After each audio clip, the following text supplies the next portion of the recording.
Good evening, everybody, and thank you again for joining us for our study of the story of the Bible.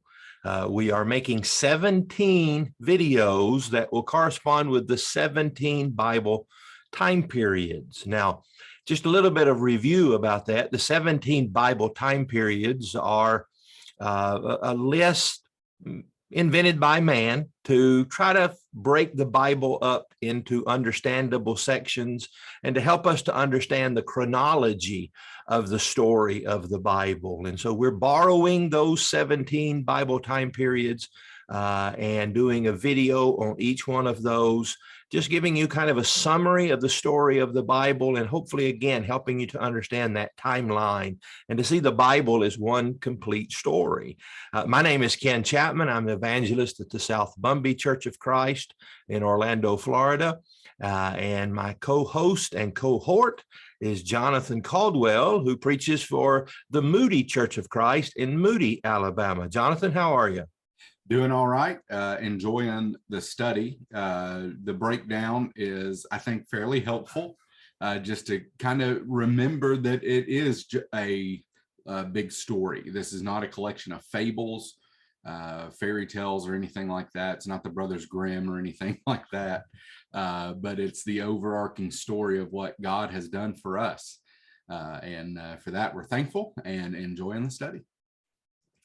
Speaking of those 17 Bible time periods, let's look at that. Here's our list, and we are on number 12, period number 12, the Captivity. Now, a couple things about this 17 Bible time period list.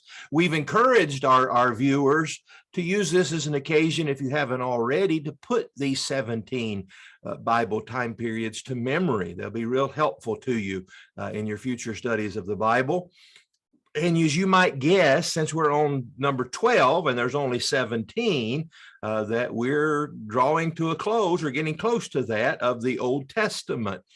This class and then next Monday night, we'll look at the return from captivity, and that will be the conclusion of our Old Testament study. And then we'll move into the years of silence. And then, of course, the rest of the periods will involve the New Testament. But tonight's study is period number 12, the Captivity. Now, if you've been following this, the children of Israel have received the land, the part of the promise that was made by God to Abraham. But remember, that promise was conditional. And we're going to see a passage relating to that tonight. That God blessed them based upon the promise made to Abraham and gave them this land, gave them to be a nation of people. But that promise and the blessings associated with that promise was conditional upon their future obedience. And as we have studied in the last couple prior lessons, they did not keep their end of that promise, of that covenant. And so to review quickly of how we got here to the period of captivity, you remember we went from the United Kingdom to the divided kingdom, Israel in the north with their capital city in Samaria, Judah in the south with its capital city in Jerusalem. And then Israel goes away first into Assyrian captivity in about 722 BC. Assyria was the most dominant world power at that time, and they take Israel, the northern tribes of Israel, into captivity again about 722 BC. Not long after that, in the grand scheme of things, Judah follows in their brother or sister's footprints. And in about 586, they're taken away into Babylonian captivity. By this time, Babylon has defeated Assyria to become the dominant world power, and they take the southern tribes of Judah into captivity. A very simple way of remembering that, if you have trouble remembering, it's just simply A, B, Assyrian first, Babylonian second. And so now we are both nations of this divided, once united kingdom have been taken away into captivity. Now, if you've been watching these videos, you know we're just trying to do a survey of each period. And so for this survey, I thought we would just ask some questions. And the first question is who, or maybe more properly, who is responsible for the captivity? If we go back to Deuteronomy chapter 28, this is all the way back to the time of Moses, prior to them taking possession of the land. Moses, or God through Moses, issued this promise and warning where he says, if you're not careful to do all the words of this law that are written in this book, that you may fear this glorious and awesome name, the Lord your God, then the Lord will bring on you and on your offspring extraordinary afflictions. You shall be plucked off the land that you're entering to take possession of, and the Lord will scatter you among all peoples from one end of the earth to the other. That's in Deuteronomy chapter 28. And so if as a Bible student, if you've been paying attention, the captivity doesn't catch you by surprise. God had promised or had warned of this. And so who is responsible?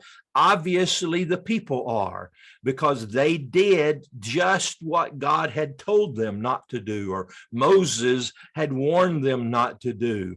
They had failed to keep the words of this law that were written in this book. And so that's one answer to the question, who is responsible.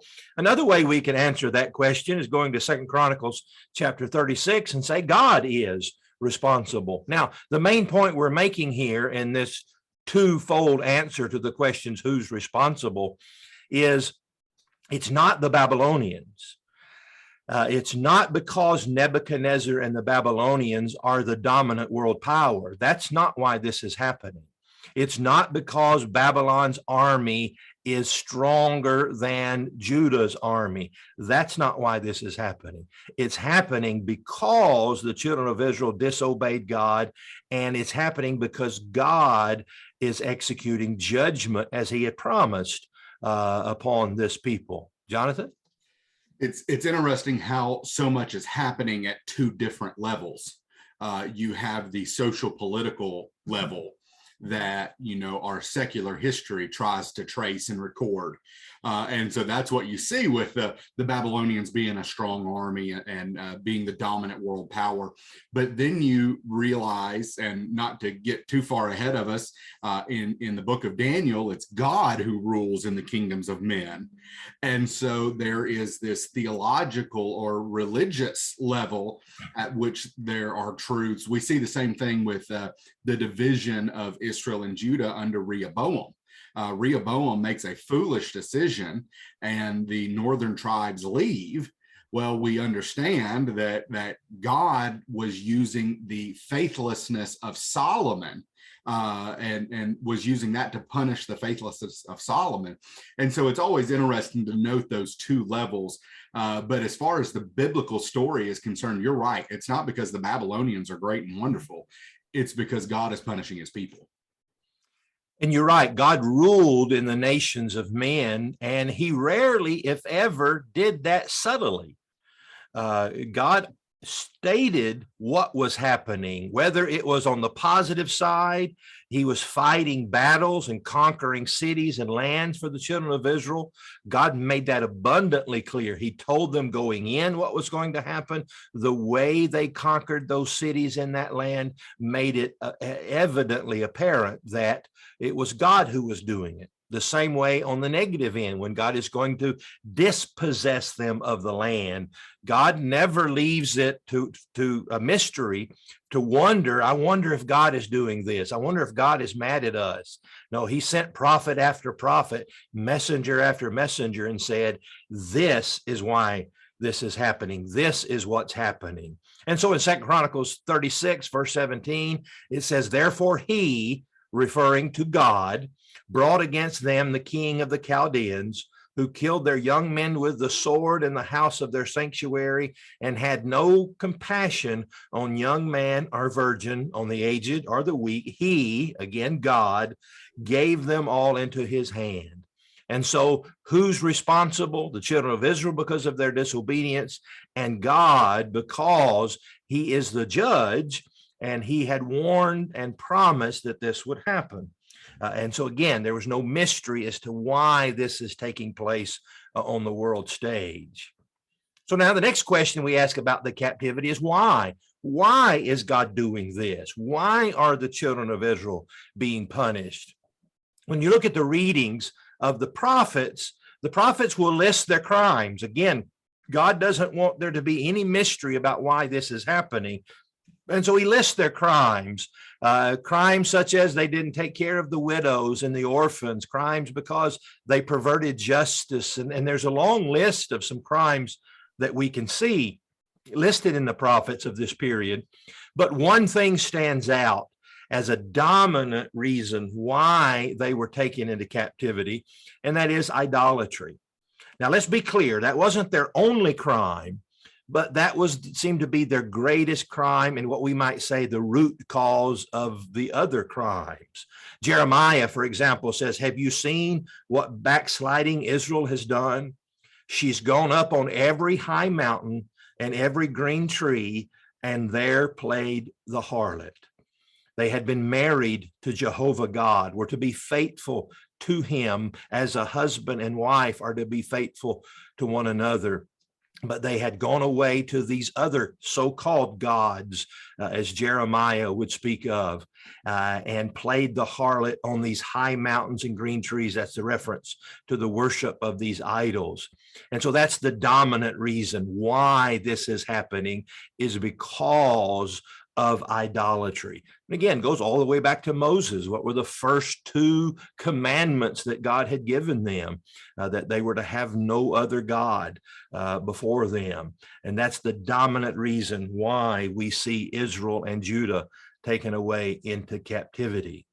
Now, how long is this going to last? What's the sentence? They've committed the crime. We see who is guilty, who the judge is. We see what the crime they have committed. Now, how long is the sentence? Well, Jeremiah again answers that in Jeremiah 25, verse 11, says, this whole land shall be a desolation and an astonishment, and these nations shall serve the king of Babylon 70 years.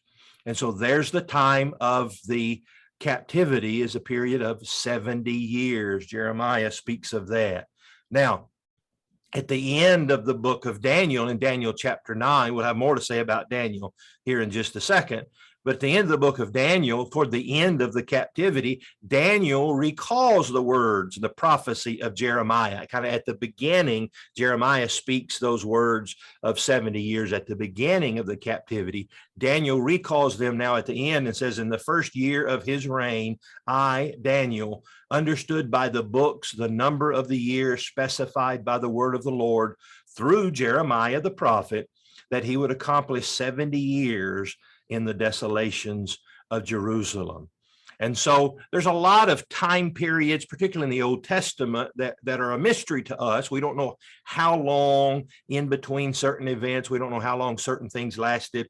But this one is with certainty because Jeremiah prophesies of it. Daniel now says Jeremiah was exactly right, 70 years of captivity. Now, just as an advertisement for our next class, Jonathan will lead us in the discussion of the return from captivity, and Jonathan will have more to say about this 70 years, where we put that 70 years, from what year to what year.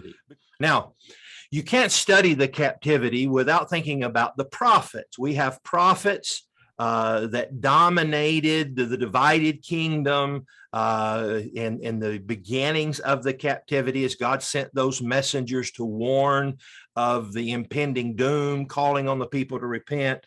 And then we have prophets that ruled and spoke during the captivity. And three that we want to pay attention to: Jeremiah.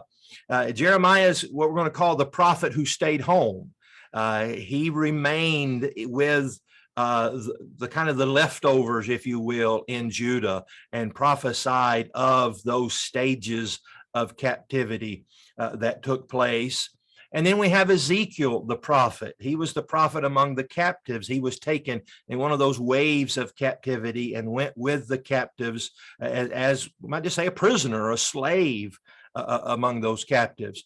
Interestingly enough, though, Ezekiel will make some trips back to Judah. Now, whether those are literal trips or probably trips in the spirit that he takes back to be able to see what's going on in Jerusalem in those highly vivid visions that Ezekiel is allowed to see during the captivity. But Ezekiel, so Jeremiah is speaking to the people who are left behind in Judea. Ezekiel is speaking to the people who were taken as prisoners in the Babylonian captivity. And then probably the most famous of the captivity prophets would be Daniel. And Daniel, like Ezekiel, is taken to Babylon, but unlike Ezekiel, he's not taken as a prisoner, as a captive. He is among the nobility. And you know that well. You've studied the book of Daniel, or studied the first few chapters of the book of Daniel, at least several times. And Daniel will highlight Daniel as the prophet because he is truly the prophet of the captivity. If you read and study the book of Daniel, it covers the entire 70 years of this Babylonian captivity, of him being taken in that first wave of captives. And goes all the way through the reigns of Nebuchadnezzar and Belshazzar, the rulers of Babylon. And then, just as Babylon had supplanted Assyria as the dominant world power, then the Persians come along, and Daniel will reign and speak, prophesy during the reigns of Cyrus and Cambyses and Darius, the kings of Persia, who will release, as Jeremiah had prophesied, would release the captives and allow them to go back. And so Daniel spans that entire 70 years. Now, Jonathan, one interesting thing about that, if we just quickly remember the stories of Daniel, we may think of Daniel being that young man in chapter 1 who was taken captive. But if we can do the math, he's 70 years older by the end of that book. And so we may be, from our felt pictures, our Bible class books, may remember a young Daniel being thrown in the lion's den. But that's probably not the case when you look at the true chronology of the book of Daniel. Right. The age to which he lives, we don't know exactly what it is, but he would have been extremely old for that day and time. And the fact that he is like the right-hand man of Nebuchadnezzar and Darius and all of these other rulers, he's a captive, and he winds up being a captive of captives. But he is always a right-hand man to whoever's in charge. And again, I think that plays into God's control and role in this whole thing. Yes, Daniel was a smart man. Daniel had some wisdom.